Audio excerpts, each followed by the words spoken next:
Bapak Ibu sekalian, selamat malam. Malam ini adalah sesi yang pertama dari kitab Keluaran. Sebenarnya ini adalah kelanjutan dari sesi 50 kitab Kejadian. Karena memang kisahnya benar-benar merupakan lanjutan. Untuk itu mari kita siapkan hati untuk menerima kebenaran ini. Mari kita berdoa. Bapa di surga, biarlah malam ini kami boleh belajar dengan benar. Apapun yang terjadi, mohon berkati agar apa yang kami lakukan ini menjadi efektif mengubah banyak orang. Ampuni segala kesalahan kami selama ini. Berkati mulut hamba-Mu untuk menyampaikan kebenaran ini. Hanya di dalam nama Tuhan Yesus kami berdoa. Amin. Bapak Ibu sekalian, seperti sudah tadi saya katakan, malam ini adalah sesi pertama dari kitab Keluaran. Kitab Keluaran adalah kitab kedua, urutan kedua dari Pentatuk, dari kitab Taurat yang secara tradisi dipercaya ditulis oleh Musa. Meskipun ada pendapat lain, yaitu Musa mendapatkan dokumen-dokumen sebelumnya atau mendapatkan tradisi oral sebelumnya. Tetapi yang lebih kuat adalah Musa yang menulis. Baik, tema malam ini adalah lahirnya Musa.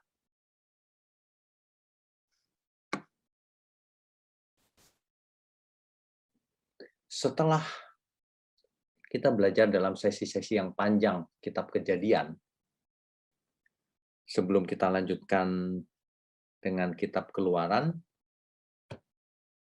kita review sejenak apa yang sudah kita pelajari di sesi yang lalu untuk mengantar pada sesi berikutnya malam ini. Asal mula dari bangsa Israel adalah dari Abraham, turun ke Ishak, kemudian ke Yakub.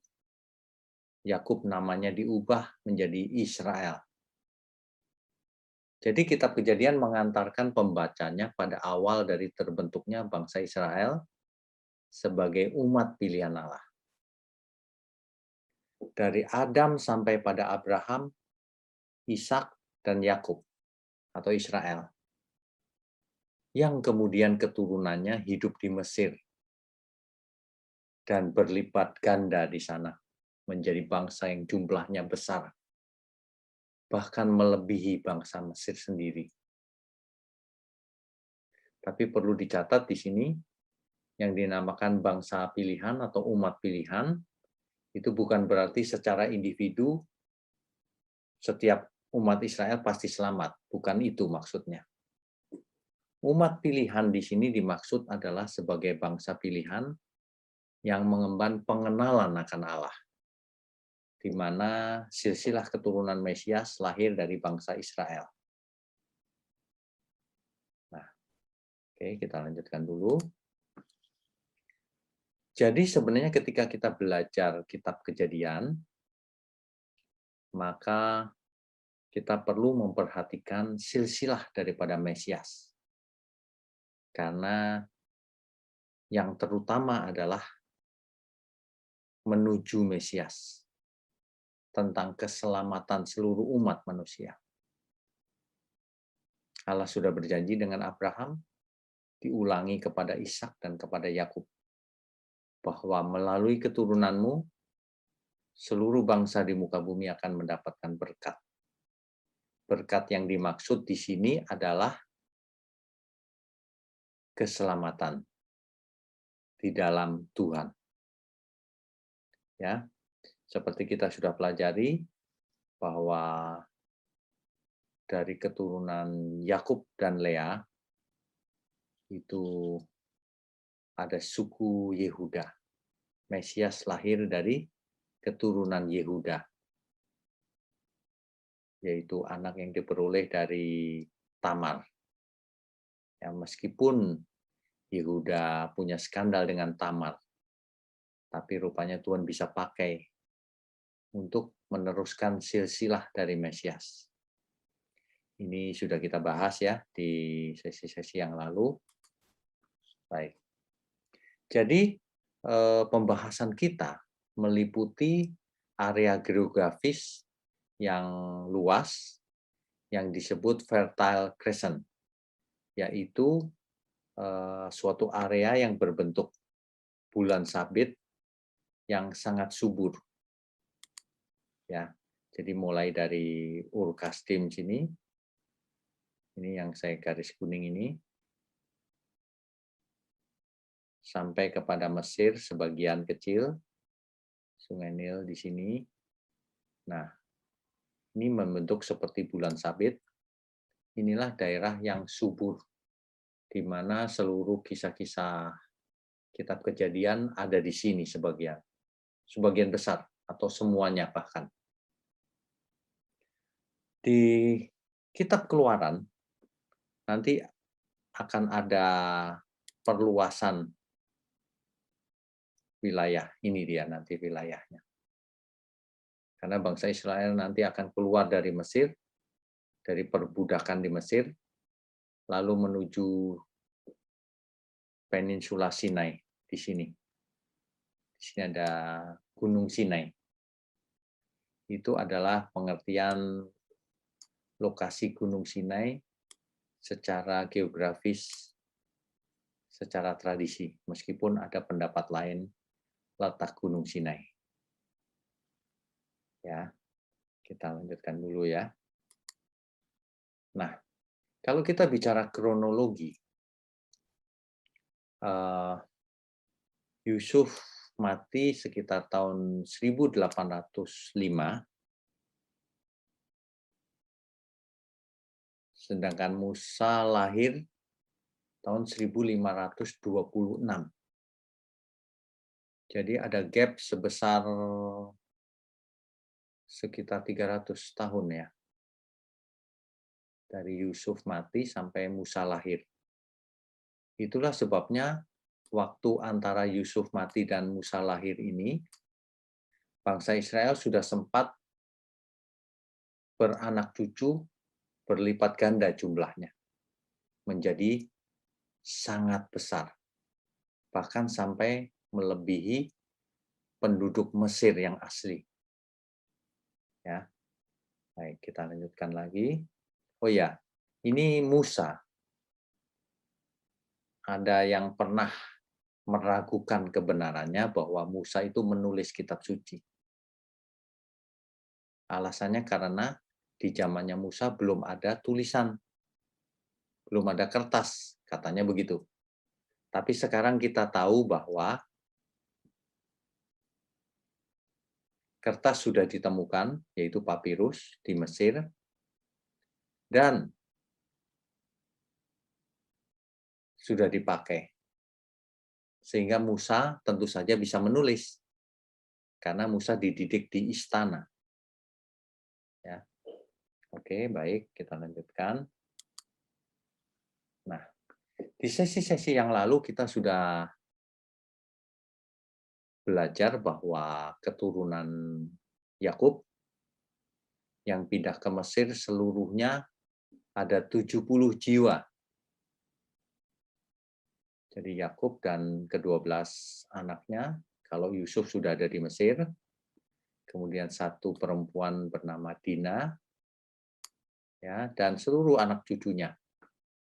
Kalau di total semuanya 70 jiwa pindah ke Mesir.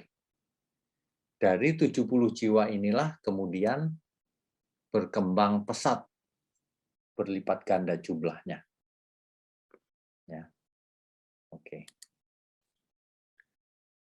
Kita lanjutkan dengan kitab Keluaran. Keluaran pasal 1 ayatnya yang ke 1-5 yang tadi ya, sekarang ayatnya yang ke-6. Kemudian matilah Yusuf serta semua saudara-saudaranya, dan semua orang yang seangkatan dengan dia. Tentu saja termasuk Fir'aun yang baik hati, yang di zamannya Yusuf sangat baik kepada bangsa Israel. Mati juga.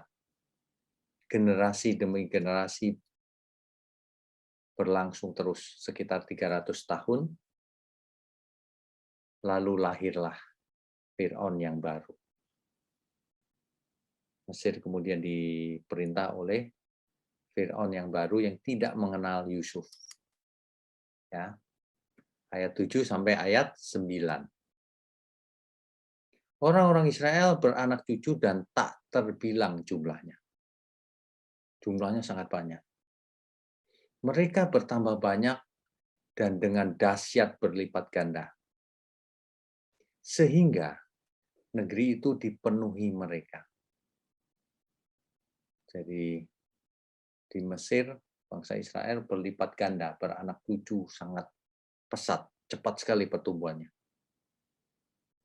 Ayat ke-8, kemudian bangkitlah seorang raja baru memerintah tanah Mesir. Yang dimaksud raja baru ini Fir'aun, bukan Fir'aun yang dulu sudah mati. Jadi yang bergelar Fir'aun, yang tidak mengenal Yusuf. Nah, ini jadi masalah. Berkatalah raja itu kepada rakyatnya, bangsa Israel itu sangat banyak dan lebih besar jumlahnya daripada kita. Rupanya Fir'aun merasa khawatir kalau bangsa Israel jauh lebih banyak, dan nanti kalau perang bangsa Israel jangan-jangan ikut musuhnya sehingga Mesir dikalahkan. Kekhawatiran Fir'aun ini. Ya. Karena Fir'aun yang baru tidak mengenal Yusuf. Tidak tahu asal mulanya. Ayat 10 sampai 22. Fir'aun lalu mempunyai rencana yang jahat. Israel dijadikan budak kerja rodi yang kejam dengan kejam. Membangun minimal 2 kota perbekalan yang dicatat di Alkitab, yaitu Pitom dan Ramses.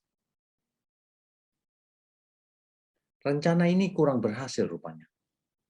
Lalu Fir'aun memerintahkan bidan-bidan untuk membunuh setiap anak laki-laki yang lahir dari perempuan Ibrani. Perempuan Ibrani maksudnya perempuan Israel. Semua bayi laki-laki yang lahir langsung harus dibunuh oleh bidan-bidan itu. Tapi rupanya ada bidan-bidan yang tidak mau melakukan itu karena takut akan Allah. Nanti kita lihat ya. Nah, Fir'aun juga mungkin agak kalap ya. Maka ia memerintahkan kepada seluruh rakyatnya untuk membuang semua anak laki-laki Ibrani. Dibuang ke sungai. Sungai Nil tentunya ya. Sungai yang besar. Supaya mati. Nah, Bapak Ibu bisa bayangkan, dahulu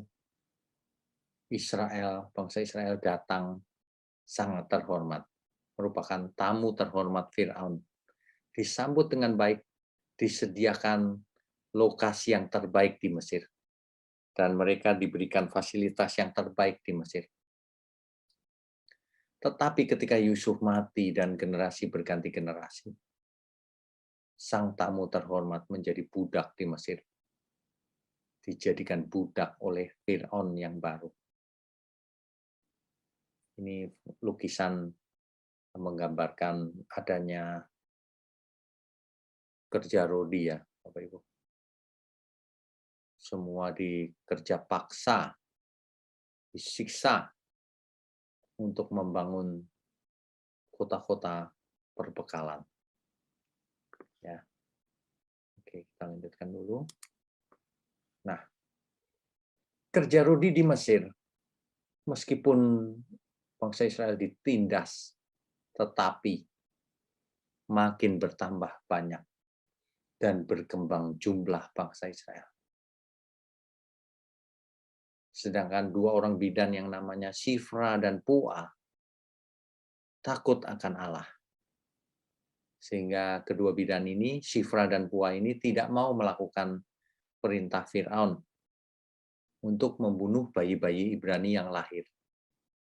Yang ketika mereka menangani kelahiran, kalau laki-laki harusnya dibunuh, tapi mereka tidak mau melakukan hal itu. Karena mereka takut akan Allah. Jadi kalau kita lihat dua bidan ini baik, maka respon Tuhan juga luar biasa, respon Allah. Coba kita baca kembali Kejadian 12 ayat 3 ya. Kejadian pasal 12 ayatnya yang ketiga. Ini adalah firman Tuhan kepada Abram. Karena Abram diberi mandat untuk meneruskan silsilah Mesias, maka Tuhan melindungi Abraham sebagai berikut. Aku akan memberkati orang-orang yang memberkati engkau, dan mengutuk orang-orang yang mengutuk engkau. Dan olehmu semua kaum di muka bumi akan mendapat berkat.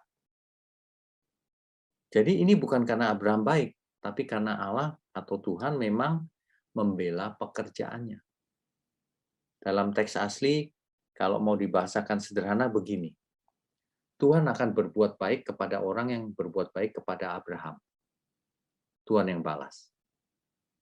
Tapi kalau ada yang menganggap enteng Abraham, maka Tuhan akan mengutuk orang itu. Ini prinsip. Jadi ini akan berlaku terus, Bapak Ibu.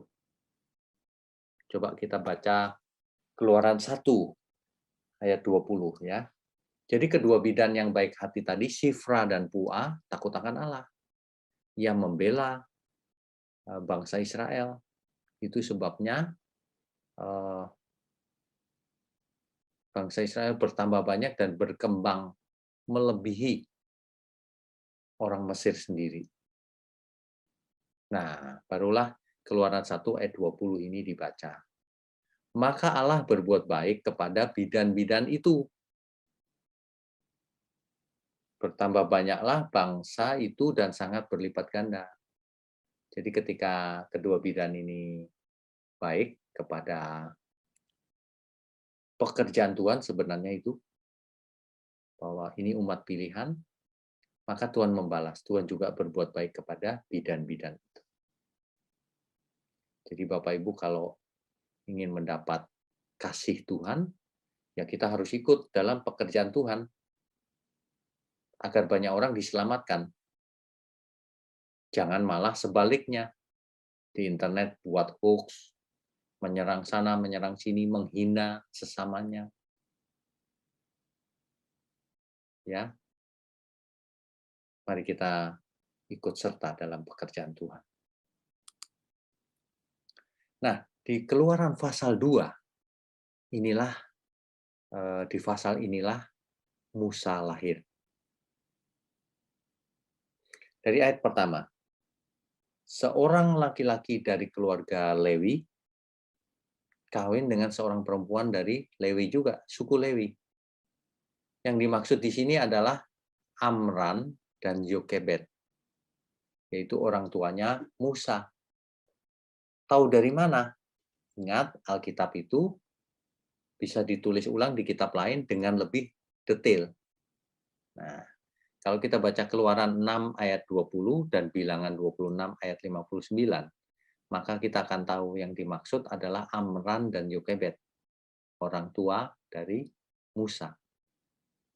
Ayat 2, lalu mengandunglah ia dan melahirkan seorang anak laki-laki. Ketika dilihatnya bahwa anak itu cantik, laki-laki kok disebut cantik ya? Disembunyikannya 3 bulan lamanya. Mengapa? Karena anak bayi laki-laki harus dibunuh menurut Fir'aun. Nah, disembunyikan. Nah, kata cantik ini, laki-laki yang cantik ini bukan cantik seperti perempuan, bukan. Dalam teks asli dipakai kata tof. Kalau kita sering bicara top gitu ya, tof. Artinya memang beautiful dalam arti ganteng, ya, good looking, merry, cheerful. Jadi kelahiran anak ini membawa suasana ceria di rumah itu. Desirable, sangat diinginkan kelahirannya. Itulah bayi laki-laki Musa ini. Jadi lahirnya Musa ini dari Amran dan Yokebed. Sedangkan Musa memiliki saudara yang namanya Harun dan Miriam. Miriam itu Maryam sama, atau Maria juga sama. Kalimat itu sama. Tetapi Maria itu berbeda-beda. Kalau Maria yang saudaranya Musa tentu saja di zaman Musa. Kalau Maria yang jadi ibunya Yesus itu zamannya beda banget. Ya, jangan bingung, jangan ketukar-tukar. Beda Maria, ya. Nah, Moses menikah dengan Zipora, sehingga memiliki anak dua, Eliezer dan Gershom. Ya. Zipora ini siapa sih? Zipora ini rupanya anaknya Imam Yitro. Loh, kok Yitro Pak, bukan Rehuel? Nah, ini dia. Alkitab itu harus mengerti kalau kita baca. Kok kadang-kadang Yitro, kadang-kadang Rehuel ya. Ternyata dijelaskan di kitab-kitab lain. Di Keluaran 3 ayat 1 disebut Rehuel. Di Hakim-Hakim 4 ayat 11 dan Bilangan 10 ayat 29, maka kita akan tahu bahwa yang dimaksud Yitro itu sebenarnya Rehuel, sama, orang yang sama. Ya. Oke. Kita lanjutkan dulu. Nah, ini dia lahirnya Musa. Ayat ketiga, tetapi nggak bisa disembunyikan terus-menerus selama 3 bulan lebih. Ya, sebab itu diambillah sebuah peti pandan yang dikasih tel gala-gala supaya kedap air. Dan bayi itu diletakkan di tengah-tengahnya, lalu dihanyutkan di tepi Sungai Nil, di tepi Sungai Nil. Nah, peti pandan di sini yang dimaksud kalau dalam teks asli artinya keranjang papirus. Ya, itu artinya keranjang papirus. Nah, keranjang papirus ini, papirus dalam teks Ibrani dipakai kata gome. Gome ya. Oke. Nah, apa sih gunanya papirus ini? Papirus ini banyak tumbuh di tepi Sungai Nil. Ternyata sangat berguna. Dari jenis Cyperus papyrus, tanaman ini dipakai untuk membuat kertas kuno yang kelak dipakai untuk menulis kitab suci. Nih, Bapak Ibu. Yang di sebelah kiri adalah tanaman papirus, yang di sebelah kanan adalah hasilnya. Dari batangnya itu menjadi kertas seperti ini, sebelah kanan. Ya. Ketika kita ke Israel, maka kita akan melihat pembuatan, tepatnya ke Mesir, pembuatan papirus. Tahun lalu saya ke Israel melalui Mesir, nah mampir di suatu tempat pembuatan papirus. Ya, nah saya inginkan sharing apa yang saya dapatkan di sana. Kita saksikan dulu ya sebentar. Shalom saudara, saya sekarang sedang ada di Mesir, di tempat pembuatan papirus. Tanaman papirus adalah seperti ini, dipakai untuk membuat kertas di zaman kuno. Jadi Alkitab kita, teks aslinya ditulis dalam kertas papirus, khususnya Perjanjian Baru.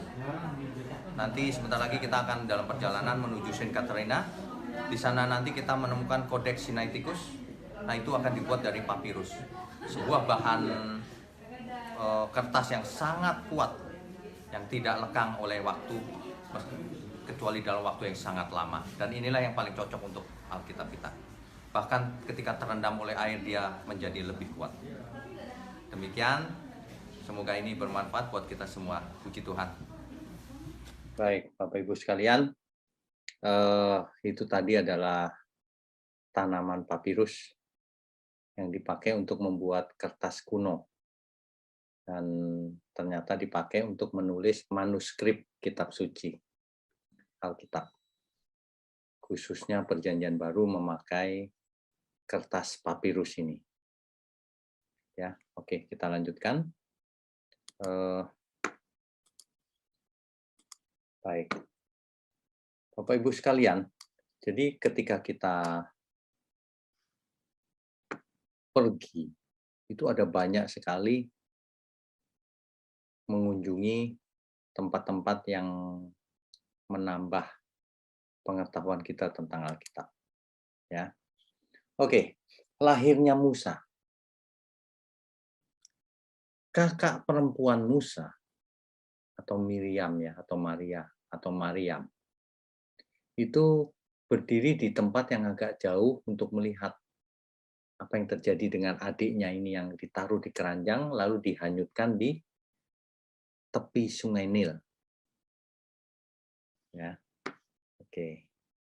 Ini kisah sebenarnya mengharukan ya. Maka datanglah putri Fir'aun untuk mandi di Sungai Nil. Rupanya waktu itu putri Fir'aun mandi di Sungai Nil. Sedang dayang-dayangnya berjalan-jalan di tepi Sungai Nil. Lalu terlihatlah olehnya peti yang di tengah-tengah keranjang Musa maksudnya, yang sedang mengapung di tengah-tengah teberau itu. Maka putri Fir'aun menyuruh hambanya perempuan untuk mengambilnya. Pengen tahu ya. Ketika dilihat, ternyata bayi. Tapi bayi itu menangis, sehingga putri Fir'aun kasihan. Padahal ia tahu, tentulah ini bayi orang Ibrani, orang Israel. Tapi putri Fir'aun lembut juga hatinya. Ia kasihan. Nah, dari jauh Miriam melihat, loh, kok putri Fir'aun kasihan? Ia memberanikan diri untuk datang kepada putri Fir'aun dan menawarkan, akan kupanggilkah bagi Tuan Putri seorang inang penyusu dari perempuan Ibrani? Padahal itu yang mau dipakai adalah ibunya sendiri untuk menyusukan bayi itu bagi Tuan Putri. Tentu saja Putri Fir'aun mau ditawarin itu, karena itu kan bukan anak sendiri, jadi harus ada yang menyusui, bukan? Nah, saut putri Fir'aun kepadanya, baiklah. Lalu pergilah gadis itu memanggil ibu bayi itu. Memanggil mamanya sendiri padahal. Maka berkatalah putri Fir'aun kepada ibu itu, bawalah bayi ini dan susukanlah dia bagiku, maka aku akan memberi upah kepadamu. Waduh. Kemudian perempuan itu, yaitu mamanya sebenarnya, mengambil bayi itu dan menyusuinya. Nah ini dia. Dalam situasi bahaya, malah sekarang aman. Karena disuruh oleh putri Fir'aun. Jadi bayi Musa aman di tangan mamanya sendiri bahkan yang menyusui. Ini luar biasa, Bapak. Ayat 10-nya. Ketika anak itu telah besar. Ini tentu saja bukan baru disapih 2 tahun lalu dianggap besar ya. Ketika anak itu telah besar, dibawanyalah kepada putri Fir'aun yang mengangkatnya menjadi anaknya dan menamainya Musa, sebab artinya karena aku telah menariknya dari air. Musa antara lain artinya adalah diambil dari air. Ya. Nah, ketika anak itu telah besar, tentu saja di rumah dididik oleh ibunya, oleh bapaknya, oleh orang tuanya. Tentu saja diceritakan bahwa Musa bukan orang Mesir, tapi orang Ibrani. Tentu dididik dengan cara Ibrani. Nah, setelah besar baru diserahkan kepada putri Firaun. Ya, begitu. Nah, Musa karena tahu bahwa dirinya bukan bangsa Mesir, secara emosi ia terikat pada bangsanya. Itulah sebabnya ketika ia melihat bangsanya diperlakukan kejam, dijadikan kerja rudi, suatu hari ia melihat seorang Mesir memukul seorang Ibrani, maka Musa membunuh orang Mesir itu. Hal ini kemudian diketahui oleh Fir'aun, sehingga Fir'aun mencari cara untuk membunuh Musa. Maka sebelum itu Musa melarikan diri ke tanah Midian, sampai di sebuah sumur. Ia berhenti di situ. Lagi-lagi selalu sumur, Bapak Ibu. Di masa lalu sumur menjadi tempat pertemuan, menjadi tempat peristirahatan, menjadi karena butuh air. Dan biasanya selalu ada saja anak-anak perempuan dari suatu keluarga yang mengambil air untuk memberi minum ternaknya. Begitu juga dengan waktu Musa ada di sebuah sumur. Rehuel atau yang disebut Yitro sama, seorang imam di Midian punya 7 anak perempuan.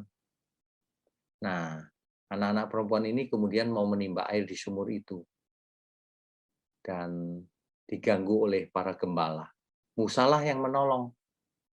Sehingga ketika anak-anak perempuan itu pulang, ketemu ayahnya yaitu Rehuel atau Yitro, mereka bercerita. Ayahnya bahkan bertanya, kenapa nggak disuruh ke rumah saja, mampir. Nah, akhir kata Musa mampir juga ke rumah Rehuel dan tinggal di sana. Sehingga lama-kelamaan ia menikah dengan anak Rehuel yang namanya Sipora, menjadi istri Musa, dan melahirkan anak laki-laki yang dinamakan Gersom, anak pertamanya. Ya, ini cerita Musa keluar dari istana. Ya, ini jalur perjalanannya, Bapak Ibu. Jadi dari Mesir membawa seluruh bangsa nanti ke maksud saya Musa melarikan diri menuju ke Midian. Ini Bapak Ibu Midian. Midian ya. Nah, mungkin karena Musa pernah berpengalaman di jalur ini, nanti ketika bangsa Israel keluar dari Mesir melalui rute yang sama ini nanti.